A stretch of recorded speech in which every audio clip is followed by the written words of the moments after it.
আমাকে ইগনোর করার সাহসও পায় কি করে?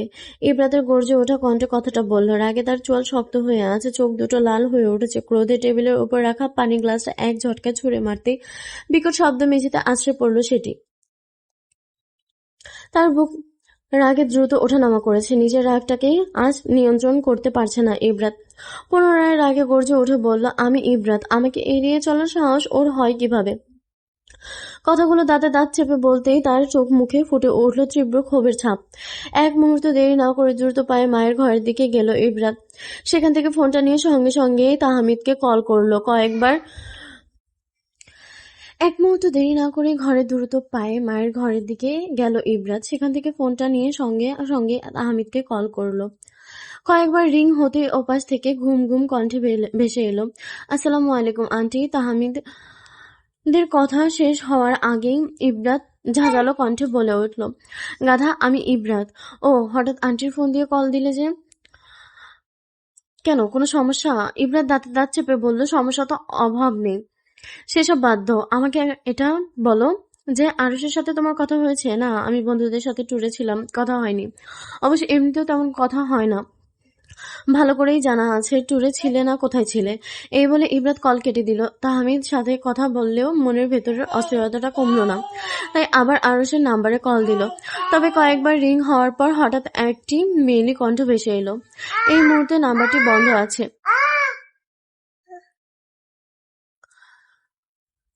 অনুগ্রহ করে পরে আবার চেষ্টা করুন। কথাটা কানে যেতেই ইব্রাত মুখ রাগে লাল হয়ে উঠল। প্রতিদিনের সকালের মতো আজও আরিয়া ঘুম থেকে উঠে টেবিলে সাজানো নাস্তা দেখতে পেল। তবে আজ টেবিলে এক কোনায় সুন্দর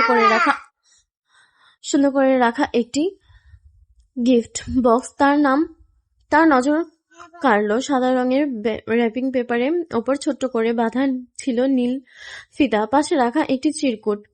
আরিয়া চিরকুটটা হাতে নিল, ভাঁজ খুলে পড়তে লাগলো, সুপ্রভাত, নাস্তা বানিয়ে রেখেছি, খেয়ে নেবেন। দুপুরে রান্নাও করে রেখে এসেছি, কষ্ট করে গরম করে খাবেন।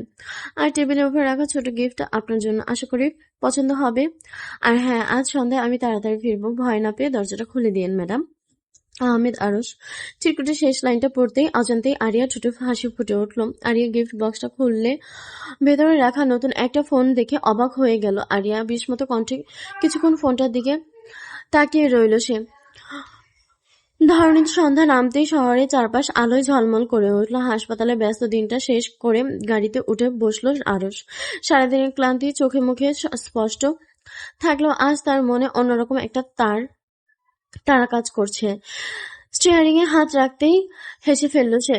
কিছুক্ষণ পর গাড়িটা এসে থামলো শহরের বড় এক শপিং মলের সামনে। বাইরে থেকে পুরো জায়গাটা নানান আলোয় সামনে আলোকিত। কাঁচের দেয়ালে রঙিন আলোয় কাপড়ের চারপাশটা আরো সুন্দর লাগছে। মানুষের ব্যস্ত আগমনে আজ সবকিছুই ভালো লাগছে আরশের। আরশ মলের ভেতরে ঢুকলো। চারপাশে সারি সারি রঙিন শাড়ি, ড্রেস সাজানো। একটা শাড়ির সামনে এসে থেমে গেল সে। কালো রঙের শাড়িটা ছোট ছোট স্লিভ, সিলভারের কাজ করা। কেন জানি হঠাৎই তার মনে হলো এই রংটা আরিয়ার উপর ভীষণ মানাবে। সেলম্যানের শাড়িটার সামনে ধরতেই আরশ কিছুক্ষণ চুপচাপ তাকিয়ে রইল। অজান্তেই কল্পনা করে ফেলল খোলা চুল, হালকা সাজে শাড়িটা পরে দাঁড়িয়ে আছে আরিয়া। মুহূর্তেই নিজের ভাবনায় নিজেই অপ্রস্তুত হয়ে গেল সে। কি ছিছি, সব উদ্ভট ভাবনা। স্যার, এটা প্যাক করে দিব? সেলম্যানের কথায় বাস্তবে ফিরল আরশ। ছোট কোণে হাসি টেনে শান্ত গলায় বলল, হ্যাঁ, প্যাক করে দিন। শাড়িটা প্যাক করতে আরো কিছু ড্রেস নিয়ে নিল আরশ। তারপর বিল পেমেন্ট করে মল থেকে বেরিয়ে এলো। দরজা কলিং বেল দিতে আরিয়া এসে দরজা খুলে দিল। আরশের হাতে শপিং ব্যাগ রেখে প্রশ্নসূচক চাহনি দিয়ে তাকাতে আরশ হাতে ব্যাগগুলো এগিয়ে দিতে শান্ত গলায় বলল, আপনার বাইরে পরার মতো ড্রেস নেই তাই। আরিয়ার কোনো কথা বলল না। তা দেখে আরশ বলল, কি হয়েছে? কথাটা শুনে আরিয়া কিছুক্ষণ চুপ করে রইল, তারপর আস্তে করে মাথা নাড়ল। আমি এগুলো রুমে রেখে আসছি। আরশ তার কিছু না বলে দরজার পাশে একটু সরে দাঁড়ালো। আরিয়া ব্যাগটা হাতে নিয়ে ভেতরে চলে গেল। আরশ ফ্রেশ হতে নিচের রুমে চলে গেল। হাতে ঘড়িটা খুলতেই যাবে এর মধ্যে ফোনে ভাইব্রেট হতে লাগলো। ফোনটা পকেট থেকে বের করে স্ক্রিনে তাকাতে আরশ ভ্রু কুঁচকে গেল। আননোন নাম্বার থেকে কল আসছে তাই রিসিভ করলো। কিছু বলার আগে ইবরাত বলল, কল ধরতে কষ্ট হয়েছে বুঝি? ইবরাত কণ্ঠস্বর শুনে আরশ বিরক্তিকর কণ্ঠে বলল, এটা কার নাম? এটা আমার ফ্রেন্ডের নাম্বার, আমি ওর বাসায় আছি। আরশ ফোন কানে নিয়ে কিছু বলতে যাবে, ঠিক তখনই তার চোখ পড়ল সামনে দাঁড়িয়ে থাকা আরিয়ার দিকে। আরিয়া দরজার পাশে হালকা হেলান দিয়ে দাঁড়িয়ে আছে, মুখটা একটু ফ্যাকাশে লাগছে। সে ধীরে ধীরে বলল, আমার কেমন জানি লাগছে। কথাটা শেষ করার আগে হঠাৎ পড়ে যেতে নিল। দ্রুত হাত দিয়ে দেয়াল ধরে নিজেকে সামলানোর চেষ্টা করলো, কিন্তু পরক্ষণে আর দাঁড়িয়ে থাকতে পারল না। পড়ে যেতে নিলে আরশ দ্রুত আগলে নিল। আরশ মুহূর্তে ফোনটা হাতে রেখে এগিয়ে গেল। আরিয়া ওপাশে ইরবাদ কিছু বলছিল, কিন্তু মেয়েলি কণ্ঠস্বর শুনতেই সে থমকে গেল আর বারবার হ্যালো হ্যালো করছিল, কিন্তু এপাশ থেকে কোনো উত্তর তার কাছে পৌঁছায়নি। আরশ দ্রুত ফোনটা পকেটে ঢুকিয়ে রাখলো। আপনি ঠিক আছেন? আরিয়া চোখ বন্ধ করে ধীর শ্বাস নিতে নিতে মাথা নাড়ল। আমি ঠিক আছি। কথাটা বলতেই বমি করে দিল আরশের গায়ে। আরশ কোনো রকম আরিয়াকে সামলে নিয়ে যাতে আরিয়ার গায়ে বমি না লাগে। আরিয়া চোখ বন্ধ করে দুর্বল স্বরে বলল, সরি আমি। আরও সঙ্গে সঙ্গে মাথা নেড়ে থামিয়ে দিল, এটা নিয়ে এখন কিছু বলবেন না। এই বলে আরিয়া ওয়াশরুমে বেসিনের সামনে নিয়ে দাঁড় করিয়ে দিল। আরিয়া কোনো রকম ফ্রেশ হয়েছে। আরিয়া বিছানায় আদর করে হেলান দিয়ে বসিয়ে দিল। আরশের কপাল চিন্তার ভাঁজ। এখন কিছুক্ষণ চোখ বন্ধ করে রাখুন। আরিয়া ক্লান্ত স্বরে মাথা নাড়ল। কিছুক্ষণের মধ্যে আরিয়া আদৌ ঘুমে ডুবে গেল। সেদিকে এক পলক তাকিয়ে আরশের বমি পরিষ্কার করতে লাগলো। এর মধ্যে তার খেয়াল হলো শার্টের লেগে থাকা বমি, তা দেখে ভ্রু কুঁচকে গেল। বাথরুমে গিয়ে শাওয়ার নিয়ে নিল। অভ্যাস মতো সাদা টাওয়াল জড়িয়ে রুমের ভেতরে আসলো। রুমে আসতেই অবাক হয়ে গেল। দরজায় দাঁড়িয়ে ইবরাত। আরো জিজ্ঞাসা করলো, তুমি এখন এখানে কিভাবে? আর ভেতরে আসলে কি করে? ইবরাত চোখ রাগে লাল হয়ে আছে। ঘরের ভেতরে একবার তাকিয়ে আবার দৃষ্টি গিয়ে থামলো আরশের ওপর ভেজা চুল আর কোমরে পেঁচানো সাদা টাওয়ালের দিক। তার চোয়াল শক্ত হয়ে গেল। মেকি হাসি টেনে বলল, আমি তো বলেছিলাম ফোনে আমি আমার ফ্রেন্ডের বাসায় আছি। কানে শুনুনি? সেখান থেকে এখানে আসতে তো বেশি সময় লাগে না। আর ভেতরে আসলাম দরজা দিয়ে। রোম্যান্স করছো দরজা খোলা রেখে? বাহ। আরো শান্ত গলায় বলল, তুমি ভুল বুঝছো, সেরকম কিছু না। এবার দাঁতে দাঁত চেপে বলল, কোনটা ভুল ভাবছি? এই সময় তোমার ঘরে তোমার বিছানায় একটা মেয়ে। আর বিরক্তি দৃষ্টিতে তাকালো। ভদ্রতা বজায় রেখে ইবরাত তাচ্ছিল্য হাসি দিল। ভদ্রতা কোথা তুমি বলছো? কথাটা বলতেই তার চোখে বিছানার দিকে চলে গেল। আরিয়া ঘুমে হেলান দিয়ে আছে, মুখটা ফ্যাকাশে, চুলগুলো এলোমেলো। দৃশ্যটা দেখে ইবরাত তেতে উঠল। কে এই মেয়ে? আরশ কিছু বলল না। ইবরাত এবার উচ্চ স্বরে বলল, তুমি কি ভাবছো আমি কিছু বুঝি না? আরশ এবার বিরক্ত হলো। তুমি যা ভাবছো তা ভাবতে চাও ভাবো, কিন্তু এখন চিৎকার করে ওর শরীর ভালো না। তুমি বসো, আমি তোমার সব বুঝিয়ে বলছি। ঠিক তখনই বিছানার উপর নড়েচড়ে উঠে বসলো আরিয়া। ঘুম জড়ানো কণ্ঠে জিজ্ঞাসা করলো, কি হয়েছে? মুহূর্তে দুজনের তর্ক থেমে গেল। আরো শান্ত কণ্ঠে বলল, কিছু হয়নি, পানি খাবেন? এই বলে দ্রুত টেবিল থেকে পানির গ্লাস নিয়ে আরিয়ার দিকে এগিয়ে দিল। আর এই দৃশ্যটা দাঁড়িয়ে দাঁড়িয়ে দেখলো ইবরাত। আগে তার চোখ জ্বলছে। চিৎকার করে বলল,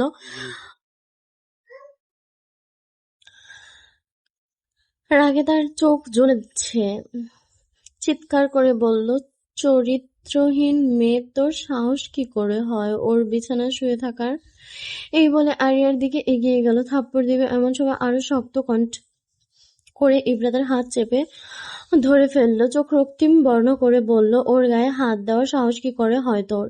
ইবরাত হাত ছাড়ানোর জন্য হাত মোচড়াতে লাগলো, কিন্তু আরশ কোনো মতেই হাত ছাড়ছে না। উল্টো আরো শক্ত করে চেপে ধরেছে। ইবরাতের ফর্সা হাত লাল হয়ে গেছে। এবার আরশ নিজেই ঝাড়া দিয়ে হাতটা ছেড়ে দিল।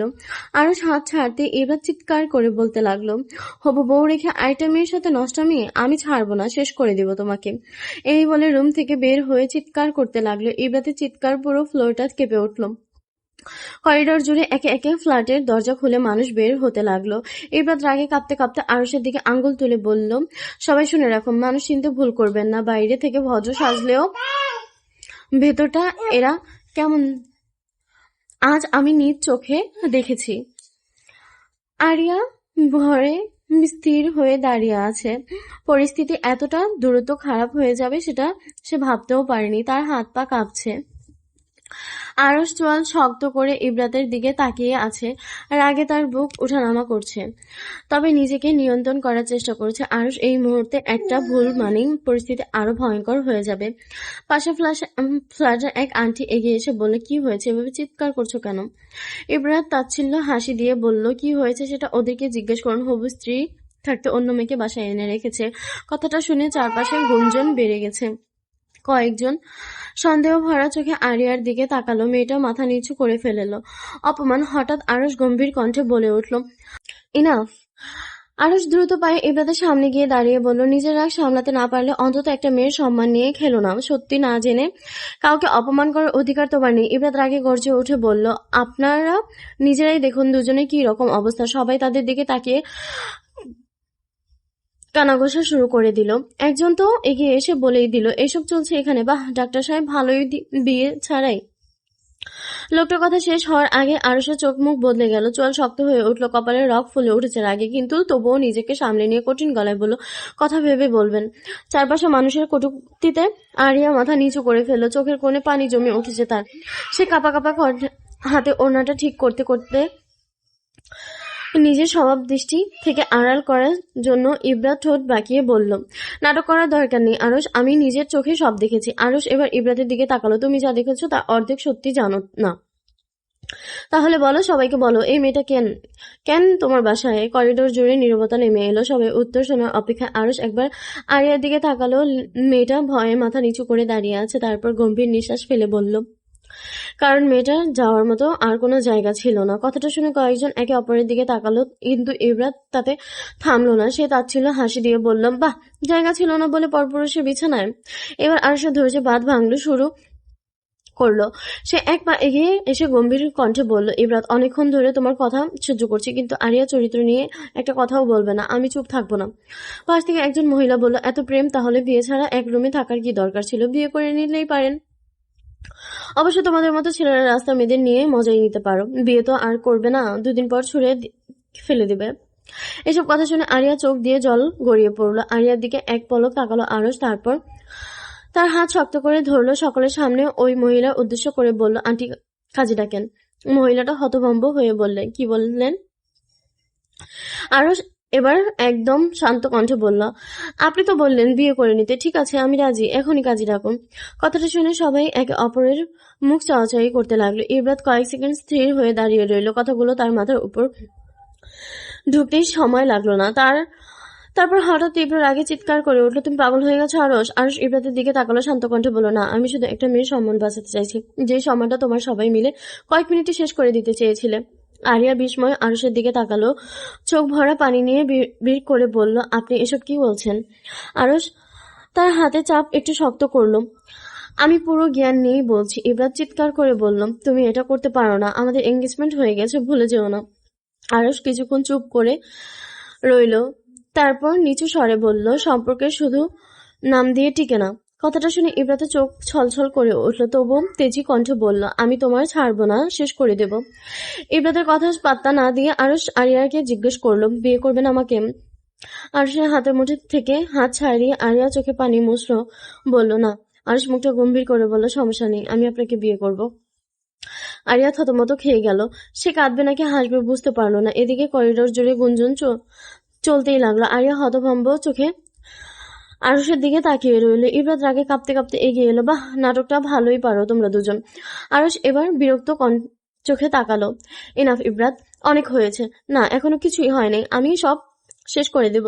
তোমার এই সম্পর্ক, তোমার এই কেরিয়ার, সব পরিস্থিতি ধীরে ধীরে তিক্ত হয়ে উঠেছে বুঝতে পেরে পাশের ফ্ল্যাটে আন্টি বললেন, আচ্ছা তোমরা সবাই আগে শান্ত হও, করিডোর দাঁড়িয়ে এসব করা ঠিক হচ্ছে না। কাজী আসছে, চলো ভেতরে গিয়ে বসি আমরা কিন্তু ইব্রাত যেন আর কিছু শুনতেই পাচ্ছে না। সে হঠাৎই আরিয়ার সামনে গিয়ে দাঁড়িয়ে তীক্ষ্ণ গলে কণ্ঠে বলল, কি পেয়েছো তুমি? আমার জীবনটা নষ্ট করে শান্তি লাগছে? আরিয়া কেঁপে উঠল। মেয়েটা কিছু বলতে গিয়েও থেমে গেল, আর ঠোঁট অনবরত কাঁপছে। আরও সঙ্গে সঙ্গে আরিয়ার সামনে এসে দাঁড়ালো। ইব্রাত আর একবারও ওর দিকে আঙুল তুলবে না। এবার রাগ কন্ট্রোল করতে পারছে না। কোনো মতে কি করবে ভেবে না পেয়ে আরশের মা বাবাকে কল দিবে ভাবলো। তারা পৌঁছানোর আগেই হয়তো এই বিয়ে হয়ে যাবে। কি হবে, কিভাবে আটকাবে এই বিয়ে? ইব্রাত কাপা হাতে নম্বর ডায়াল করলো। চোখ দুটো রাগে লাল হয়ে আছে। ওপাশ থেকে কল রিসিভ হতেই সে প্রায় চিৎকার করে উঠল, আন্টি, আপনি এখনই আসুন প্লিজ। আরশ পাগল হয়ে গেছে, ও একটা মেয়েকে বিয়ে করতে যাচ্ছে। আরশের মায়ের বিস্মিত কণ্ঠ ভেসে এলো, কি বলছো তুমি? আরশ কোথায়? নিজের ফ্ল্যাটে সবাইকে সামনে নাটক করছে।